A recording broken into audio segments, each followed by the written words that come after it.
갈게요. 문학이 나오면 뒤에 나오는 보기 먼저 보셔야 합니다. 왜냐? 애초에 야, 나 먼저 보라고 문제에서 얘기를 하고 있어. 뭐라고? 어디? 여기요. 보기를 바탕으로라고 해놨잖아요. 그러니까 보기 무조건 먼저 보는 겁니다.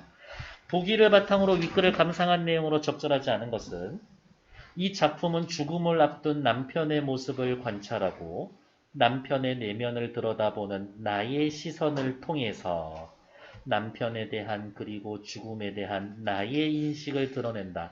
아, 내가 아까 이거 읽으면서 눈물 난다라고 해놨는데 어쩔 수 없잖아요. 우리는 나의 인식을 드러낸다. 이 소설은 1인칭 주인공 시점이구나.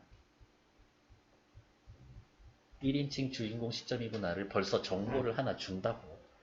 나는 죽은 남편이 남기고 간 모자를 간직하며 남편에 대한 사랑과 그리움을 드러낸다. 아, 이 모자에 확실히 그러면 뭔가 사연이 있어야 돼. 또한 남편의 죽음을 앞두고 있는 가족의 모습을 통해 따뜻한 가족애를 보여주기도 합니다. 이렇게. 이거 며칠 전에 막 수업 준비하면서 옆에서 이렇게 같이 TV 보고 있는 우리 부인님을 봤더니 아, 내가 먼저 죽으면 쟤는 잘 살 수 있을까? 이런 생각이 푼뜩 드니까 좀 울컥하더라고. 하지만 전 오래 살 거예요. 네, 문학작품이니까 크게 단락 앞에 번호 매겨 놓으실 필요는 없고 나는 오케이 소설인데 나 나왔어?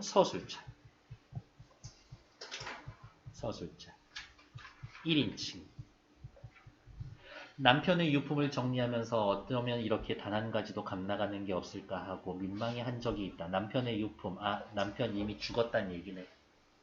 그럼에도 불구하고 자식들을 비롯해 가깝게 지내던 조카들은 그가 쓰던 걸 뭐든지 한 가지씩이라도 얻어가기를 원했다. 그지 새끼들. 그거 아니야. 다들 그렇게 아쉬운 처지가 아닌데 그런다라는 것은 그 뜻이 소유나 쓸모에 있지 않고 아끼고 간직하려는 데 있으려니 싶어서 모김에게 감격했다. 아, 조카들도 내 남편을 기억하고 싶어 하는구나. 감동이지. 나는 모기백에 감격했다. 크게 성공하거나 성취한 것 없어도 생전에 주위 사람들로부터 많은 사랑을 받았다라는 증거 같아서 나는 기쁜 마음으로 그 유품을 공평하게 나눠줬었다. 조카들이 가져가려고 해놨을 때 이랬구나 라고 해서 기쁜 마음이 있었어. 그러나 모자는 다 내가 가졌다. 그래, 아까 모자에 특별한 사연이 있을 거라고 했잖아요. 그건 누가 달라고도 안 했지만 달라고 해도 안 주었을 것이다. 모자에는 뭔가 애틋한 사연이 있겠군. 그러면 이제 읽으면서 모자와 관련된 사연 찾으면 되죠. 마지막 1년은 참으로 안타까운 시절이다. 암에 걸려서 투병하면서 1년 동안 있었었거든요.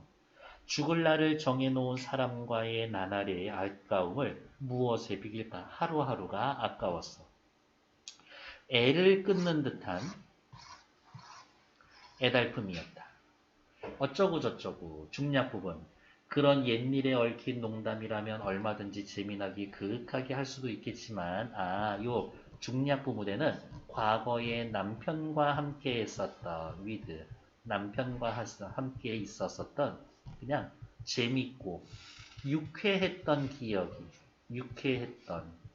기억을 그냥 이렇게 에피소드식으로 몇 개 써줘요. 나는 고약한 성깔에 잔뜩 치받쳐 있었다. 뭔가 약간 살짝 화나고 삐진 적이 있어. 여북해야, 오죽해야 그가 딱하다라는 듯이. 그러나 그 역시 농담으로 받았었다. 남편이 나한테 이렇게 이야기를 했었대요. 당신이야말로 왜 그래? 꼭 틈바구니에 낀 쥐 같잖아. 틈바구니에 낀 쥐는 뭘까? 그리고 피식 웃더니 탄식하듯 덧붙였다.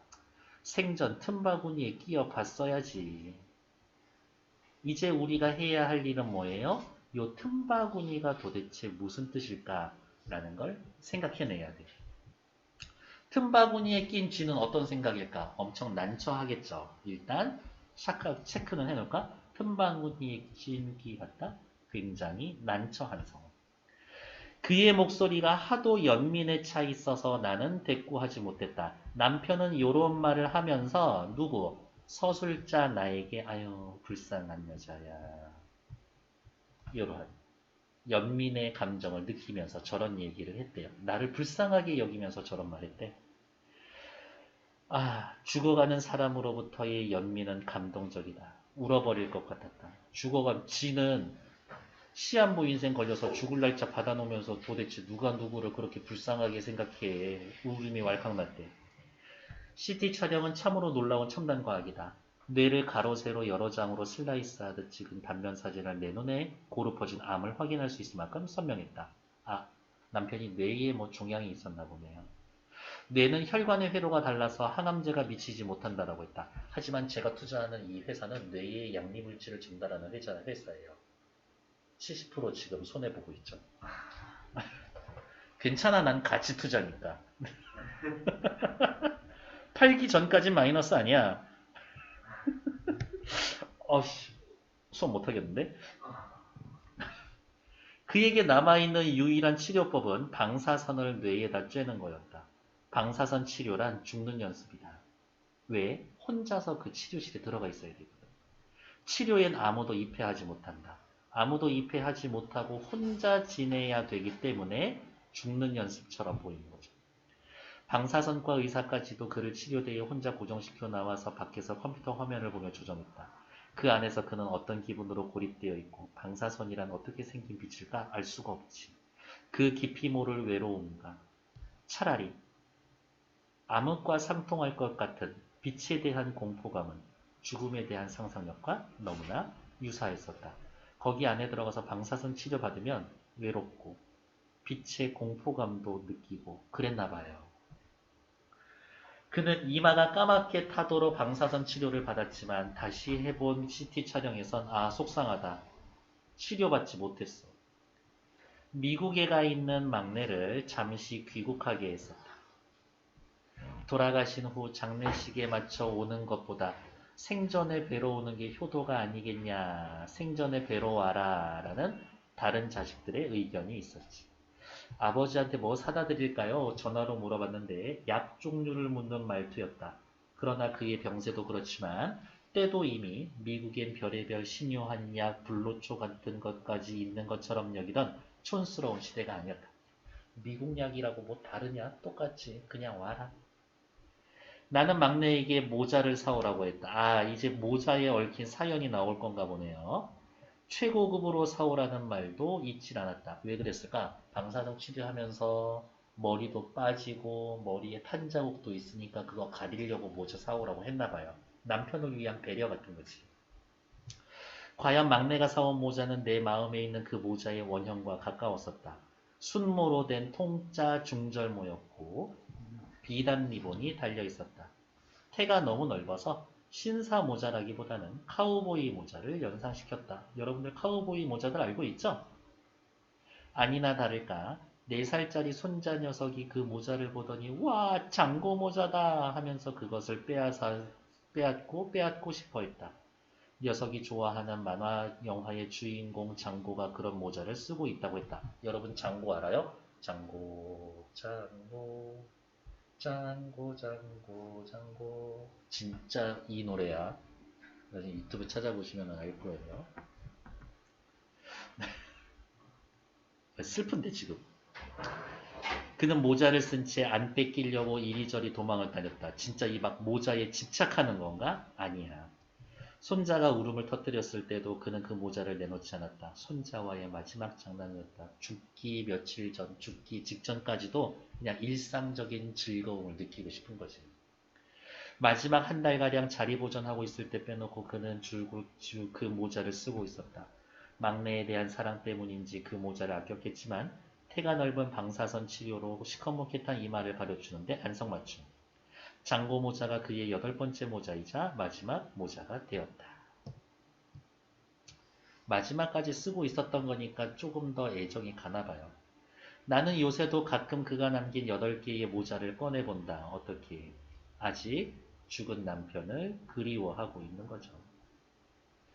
그 안에서 머리카락 한 오라기도 찾아보려고 머리카락 한 오라기 남편의 아주 작은 흔적이라도 찾고 싶어서 더듬어 보지만 번번이 헛손질로 끝난다. 여러 개의 모자는 멋이나 체면을 위한 게 아니라 단지 민머리 가리기 위한 것이었었다. 그의 몸을 차디찬 땅속에 묻은 건 확실한데, 죽은 건 확실한데, 아침마다 우수수 지던 그 숱한 머리카락은 지금 어느 만큼 멀리 흩어져서 티끌로 떠돌고 있을까? 머리카락 다 어디 갔을까? 생명의 가엾음이 티끌과 다름없다라는 속절없는 생각에 잠기기도 했다. 인생이라는 건 먼지 같은 거구나. 그의 흔적을 남긴 물질에서 찾는 것보다 그의 말이나 생각에서 찾는 게 조금은 덜 허전하다. 그래서 그가 살아있을 때 나에게 했던 말이나 생각을 자꾸 되새겨보는 거야. 그는 평범한 사람이고 잘난 척할 줄 몰랐기 때문에 담소를 즐겼지만 그럴듯한 말을 할 줄은 몰랐다. 막 말을 꾸며서 하지는 않았고 우리 집엔 그 흔한 가운도 없어. 그의 말이 생각나는 것도 그가 끼면 편안하고 여유로워지는 담소 분위기지 멋있거나 뜻깊은 말은 아니었다. 사람을 편안하고 여유롭게 만들어주는 이렇게 말 재주가 있었나 봐요. 그런 사람들이 있지 않나? 아, 쟤랑 얘기하면 너무 재밌어. 편안해. 이런 것들. 막 얘기하고 돌아오다가 나만 혼자 계속 떠드는 거 아닌가? 이런 느낌 주는 사람들이 있어요. 오직 틈바구니 많은 예외다. 아, 우리 앞에 했었던 거. 너 틈바구니에 낀 쥐처럼 왜 그래? 거긴 틈바구니에 끼어 있어 봐야지. 봤어야 알지. 그때의 틈바구니. 그거에 이제 의미가 나올 건가 봐요. 내가 생전 틈바구니에 끼어 있지 않았다라는 건 무슨 뜻일까? 그런 생각이 나를 자꾸 심각하게 한다. 그가 나 대신 가주던 동사무소, 세무소에 볼일 가서 똑똑치 못하게 굴다가 구박받으면 이게 틈바구니인가? 사용자, 노동자, 가진 자, 못 가진 자, 칼자루 진 자, 칼날 쥔 자, 통일꾼, 반통일꾼 서로 목청을 높여 싸우는 걸 봐도 선뜻 어느 쪽이 옳거니 양자택일이 안 되고 그놈의 틈바구니에 사로잡히게 된다. 도대체 이 틈바구니의 뜻, 끼어보지 않았다라는 것, 도대체 이게 무슨 뜻일까? 아직도 서술자는 확신하고 답을 찾지 못했나 봐. 어디가 있어? 여보란 듯이 틈바구니에 끼기 위해선 두 목청 사이에 낀 틈바구니의 숨결을 찾아내야 할 것 같다. 어쩌면 그는 그때 삶과 죽음의 틈바구니에서 어느 만큼은 내 원색적인 분노를 관조도 할 수 있었기에 해본 단순한 연민의 소리일 뿐 내가 심각하게 굴었는지도 모른다. 무슨 뜻일까? 아니야. 그냥 어디가 있어. 단순한 연민의 소리일 뿐 특별한 뜻이 없을 수도 있어. 내가 너무 심각한가? 이렇게 생각했대. 그래도 여전히 틈바구니는 아무것도 아닌 게 아니다. 그가 남긴 모자가 나에게 모자라는 물질 이상이듯 틈바구니란 말 또한 말의 뜻, 한없이 추구해야 할, 한없이 추구해야, 한없이 그 의미를 생각해야 할 화두임에 면할 수 없다. 틀림이 없다. 이 정도겠네요. 살펴볼게요. 20번 문제. 1번. 인물 간의 대화를 통해서 대화 있어? 뭐 짧기는 하지만 풍자하고 있다? 아니요. 풍자 없어요. 1번 탈락. 독백적 진술 괜찮아. 인물의 내면을 드러내고 있다. 인물 누구? 서술자 나의 심리를 드러내죠. 2번 정답. 3번. 동일한 공간에서 사건이 반복되지도 않고 갈등이 심화되지도 않죠? 탈락. 장면이 빈번하게 교차되는 거 아니고요. 탈락. 긴박한 분위기를 주고 있습니다. 그것도 아니지. 빨간색 밑줄, 긴박한 분위기를 조성한다. 소설을 읽고 있는데 긴박한 분위기를 조성한다? 이거 무슨 뜻이냐고? 갈등이 심화됩니다. 이거요. 똑같은 말이에요. 이 소설에서 갈등이 심화되나? 그렇지는 않죠. 4번 탈락. 인물의 외양을 사실적으로 딱히 묘사한 부분 없어요. 탈락. 하지만 빨간색 밑줄, 인물의 외양을 사실적으로 묘사하여 인물의 성격을 드러내고 있다. 어머, 얘도 무조건 맞는 말. 이렇게. 독서 지문 하다 보면은 이렇게 생긴 문장은 중요한 문장이죠. 이 말을 되게 자주 할 거고. 문학하다가 보면 이 말은 무조건 맞는 말이지 이 말도 되게 자주 할 거야. 그러니까 그런 애들은 좀 외워놓으면 괜찮아요.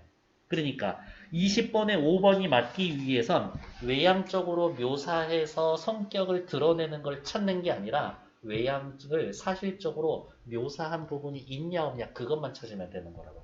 뒤에 건 무조건 맞는 말이니까. 근데 이 소설에서는 외향을 사실적으로 묘사한 부분이 없다 이거죠. 밑으로 내려갈게요. 윗글에 대한 이해로 적절하지 않은 거 틀린 거 찾기. 조카들은 아쉽지 않았지만 남편의 유품을 얻기를 바랬습니다. 괜찮죠? 왜? 남편을 기억하기 위해서. 기억하기 위해서. 나는 남편의 병세가 방사성 치료받으면서 나아지는 것을 느꼈다? 아닐걸요? 앞부분에 대놓고 나와 있었는데 어디에 있었나? 어디에 있었나? 여기 있었네요. CT 촬영. 암은 소멸되지도 줄지도 않은 채였다 라고 해놨으니까 21번에 2번 틀린 얘기지. 다음 3번. 딴 자식들은 남편의 생전에 막내를 귀국시켜야 할 거라고 생각했다. 그렇지. 장례식에 헐레벌떡 오지 말고 살아계실 때 아버지 뵈라. 이거죠. 괜찮네. 막내는 남편을 위해 카우보이 모자가 연상되는 중절모 사왔습니다. 오케이. 남편은 잘난 척 할 줄 몰랐기 때문에 평소 멋있거나 그럴듯한 말 하지 않았습니다. 괜찮네요. 답은 2번. 22번 보러 갈게요. 기억의 기능에 대한 설명으로 가장 적절한 것은 앞부분으로 넘어오면 기억은 누군데요? 틈바구니. 이 틈바구니라는 게 도대체 뭔지 정확한 의미가 나와 있나? 아니죠. 하지만 이 틈바구니라는 말을 통해서 남편이 왜 어떤 이유로 그런 말을 했을까 끊임없이 자꾸 생각하고 있는 거지. 그렇죠? 동음씨 22번의 답 몇 번? 그렇죠. 2번. 남편이 이 말은 나에게선 해결할 수 없는 고민을 유발할 수가 있다. 왜? 그 의미를 명확히 알 수 없습니다. 마지막 아니에요. 23번 섣불리 마지막이라고 우리 하지 말아요. 1번 틀린 거 찾기죠. 남편의 모자를 물질 이상의 것으로 여긴다. 그렇죠? 모자를 모두 간직하는 나의 모습. 그렇지. 남편에 대한 나의 사랑을 확인할 수가 있다. 오케이. 남편의 농담으로 받은 말에 울어버릴 것 같다라고 느꼈어. 왜? 죽어가는 사람한테 연민의 뜻을 느껴버렸으니까. 죽어가면서 살아있는 나를 불쌍하게 생각한다고? 나에 대한 연민이 담겨있다고 믿는 나의 인식. 괜찮죠. 방사선 치료를 받는 남편의 빛에 대한 공포감을 덜어주려는 나의 모습. 남편 거기 가서 방사능 치료받으려면 빛이 쬐이고 너무 무섭지. 이렇게 해보면 무섭지 않을 거야. 그렇게 얘기해주는 거나 방법이 나타나 있나? 없죠. 그냥 지켜보는 것밖에 없어. 3번 탈락. 죽음에 대해 느끼는 나의 두려움. 뭐 앞부분이 틀려서 뒷부분 신경 안 쓰셔도 되겠고. 힘겹지만 손자와 마지막 장난을 하며 가족들과 평범한 일상을 보내는 남편. 가족에 대한 남편의 사랑. 그렇지. 남편이 남긴 모자에서 머리카락이라도 찾고 싶어 한다. 남편을 그리워하는 애틋한 마음. 괜찮죠. 틀린 건 3번. 됐을까? 네.